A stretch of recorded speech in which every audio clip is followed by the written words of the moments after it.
Yan, magsisimula na tayo magseryoso sa pagtatakbo. And now, I finally decided na mag-switch into sports watch from my Apple Watch SE para matrack natin yung runs at magkaroon tayo ng training program. So, yan, nabili ko itong Coral Space Pro sa Lazada Mall, Active Gears.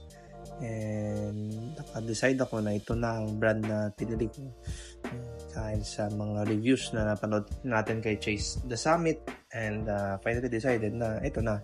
Kasi may mga features ito na meron din naman sa Garmin and sa mga ibang sports brand, pero I find it unique at saka mas superior sa ibang brands dahil nga sa long battery life nito and sa software update support nito.